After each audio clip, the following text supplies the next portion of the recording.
The UK government will soon be introducing fundamental changes in how money works. The changes are being planned by central banks around the world, including the UK's central bank, the Bank of England. These changes, once introduced, will affect everyone.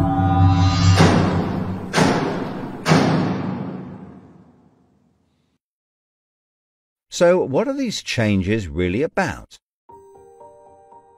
The changes being proposed will mean that you will no longer have full control over your spending. In fact, what they are planning is the replacement of money with something which is fundamentally different. Therefore, it's not just cash they want to remove from the economy, it is money itself. Pay attention, because if the new monetary system is allowed to happen, it will be very difficult to reverse, and could mark the beginning of the end of human freedom. In order to explain the changes that are being planned right now for your tomorrow, let's explain a little bit about how your money works today. Let's imagine that John decides to buy his daughter a birthday present from Argos. He chooses the product he wants, then pays £50 using his debit card. You might think that £50 is immediately transferred from John's bank account to Argos's bank account. But this is not what happens. A record is created showing that John's bank owes Argos's bank £50, and John's account will even show that the money has left his account, but the actual transfer of funds does not occur at the time of purchase. John's £50 purchase is one of about 50 million UK transactions that occur every day, and although in each case the account may show that the money has been transferred, the actual movement of funds between the banks only occurs once every day. Every 24 hours, all the payments made to and from each of the UK's 300 plus registered banks are added up to determine how much each bank owes the others. The Bank of England, which is the central bank that all other banks in the system are connected with, derives the total amount that each bank owes and is owed for that day. The Bank of England then intermediates and exchanges funds between all the other banks. So the Bank of England does not know anything about John or the £50 he spent on his daughter. John's money is just a tiny part of a huge transfer of funds. This means that the only organisation that can see what John does with his money is his own bank. The central bank cannot see what John spends his money on, or when he spends it, and John's bank is under an obligation not to share details of his spending with anyone. This means that, rightly, there is a good degree of anonymity and privacy over what John decides to spend his money on. This, in turn, means that a government or central authority, such as the Bank of England, cannot directly restrict John when he uses his debit card, because it has no visibility of what John is doing with his money. If John had paid for the present with £50 of cash, then the purchase would be completely anonymous. Nobody, including John's bank, would know what he had spent his money on. So, cash transactions are truly anonymous, and debit card transactions have a high degree of anonymity, because only your bank can know about them. So, what is this new system? The name of the new system is called Central Bank Digital Currency, or CBDC. It sometimes has other names, such as smart money. Here's how it works. Let's imagine that John, again, decides to buy his daughter a birthday present from Argos. His mobile phone has a smart money wallet or app on it, from which he pays £50 for the product. The app communicates directly with the central bank, the Bank of England, and the money is transferred from his digital wallet to Argos's digital wallet in less than a second. The transfer of funds occurs at the time of purchase, and the transaction is recorded and approved by a centralized computer system on a centralized blockchain. A blockchain is a special computer program that records information very reliably and cannot be amended. The centralized computer system runs continuously and can deal with hundreds of transactions per second, as they occur throughout the entire economy, processing all of the public's purchases being made by millions of digital wallets. This sounds fantastic and is so much quicker and simpler than the old system. But there is a fundamental difference, which is that all transactions are centralized in real time as they happen. In other words, one system will be able to know about every single digital transaction in the economy as the transactions occur. This is the critical difference with the new digital monetary system that everyone needs to be aware of. All transactions are centralized in real time as they happen. The people who are planning this new system have made it clear that it would be useful, in their eyes, to use artificial intelligence algorithms in real time to block certain public transactions for a range of different reasons. So, what does this mean for John? Let's just say there is another lockdown and the government want to stop the public moving about the country.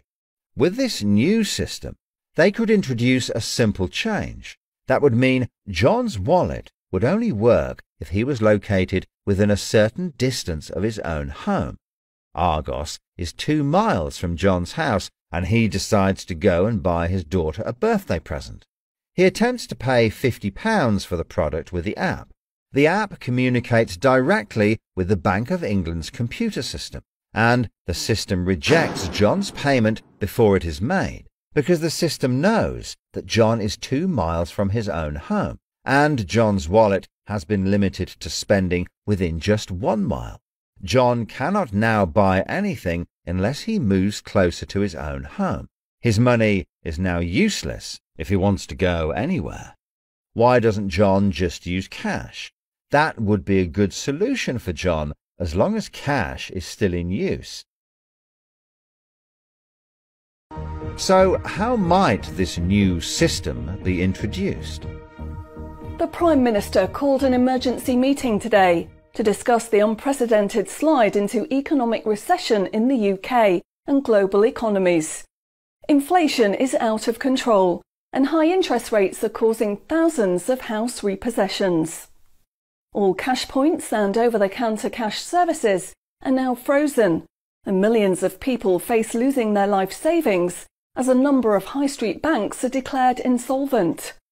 The government and the Bank of England are accelerating the introduction of a new central bank digital currency, which all bank customers in the UK will be able to receive in exchange for their existing money, which in many cases is now unobtainable from their bank accounts. The government say that the new digital money will help the economy recover from recession and will be used to bail out public and corporate money currently held in millions of bank accounts by banks that are at the point of collapse.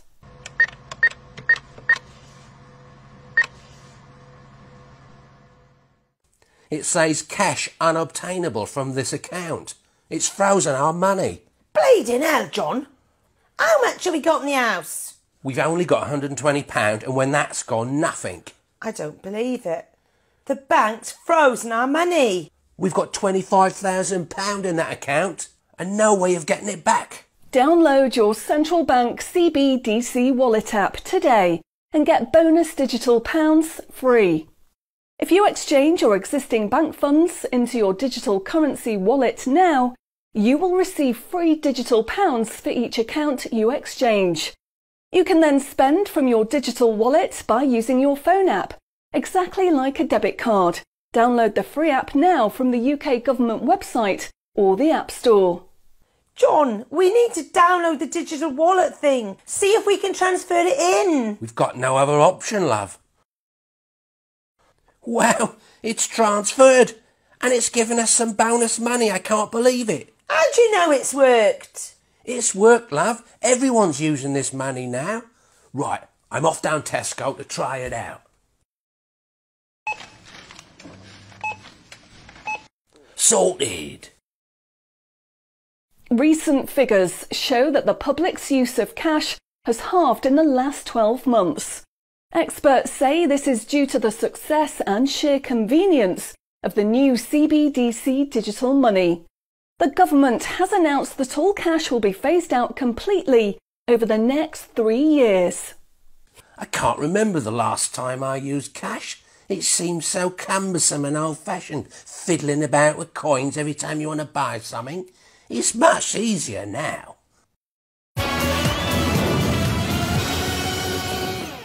Have you seen the remote control, love? Look what I found. Remember these? What are you going to do with that? Well, I don't know. Look, why don't we keep it? I'll put it in a picture frame. My name's Charlie. Recent data from the annual Climate Change Conference has revealed that only a drastic reduction in fossil fuel use will help protect against climate change. The government has announced limits on petrol and diesel use for all individuals in the UK, which will be enforced using smart money. Each wallet will be limited to a purchase of 15 litres per week, after which the wallet will be prevented from making any further purchases in that week. Ah, bollocks. Growing concerns over obesity and bad health will be tackled using the Smart Money Network. The government proposes to limit the total number of sugary foods that each digital wallet can purchase in any given month. What? Experts say that the new pandemic, which is 10 times more contagious and deadly than coronavirus, can only be defeated by minimising all human contact and staying home as much as possible. In order to enforce this, all digital wallets will only work within 1 mile of the address at which they are registered. Shopping times will be staggered so that you can only make purchases for a 2-hour period each day. All non-essential item purchases will be rejected. Jesus Christ. The government, in a move to stimulate growth in the economy, is trying to ensure that all benefit money paid out to the public is spent within an appropriate time period. From the 1st of August, all benefit payments, including the new social credits, should be spent within 2 months of receiving them. Benefit money will expire and be of no use if it is not spent within the 2-month period. Blimey, they're putting a shelf life on money. Vaccination uptake for the latest pandemic is now at 95%. Anyone who has not been vaccinated will have restrictions placed on their wallets. For the 5% unvaccinated, spending will only be allowed at certain times and within 1 mile of home. Certain goods, such as alcohol, travel tickets and restaurant purchases, will not be available for those who have not been vaccinated, and their digital wallets will not work outside of the UK. Wow. Concerns are growing over people who grow and supply their own food outside of government-approved companies. The government will be restricting the purchase of all seeds and other farming products for anyone that is not a registered farmer. What are they doing that for? The government is trying to reduce the amount of red meat people eat in their diet for environmental and health reasons. Digital wallets will only be allowed to purchase 8 ounces of red meat per week. How much is 8 ounces? In order to protect the environment, the government is introducing limitations on the amount each wallet will be able to spend on the following products: aerosol cans, single-use plastics, coal, meat, chocolate, fish and coffee. What about fags? In a move to encourage good behaviour, the government is awarding digital currency direct to your wallet if you report on anyone breaking lockdown rules or report on individuals expressing extremist views. Anyone deemed to be expressing extremist views may in turn have restrictions placed on their wallets. What's that mean, extremist views? If you give up your cash, you will give up freedom for yourself, and you will give up the freedom of generations to come. It's not the convenience of the new money that is important. What is important is the fact that centralized administration of smart money could be used to control every aspect of your life. Say yes to keeping cash and say no to centrally controlled smart money. What they are going to propose is not money. It is a social control system. Please spread this message.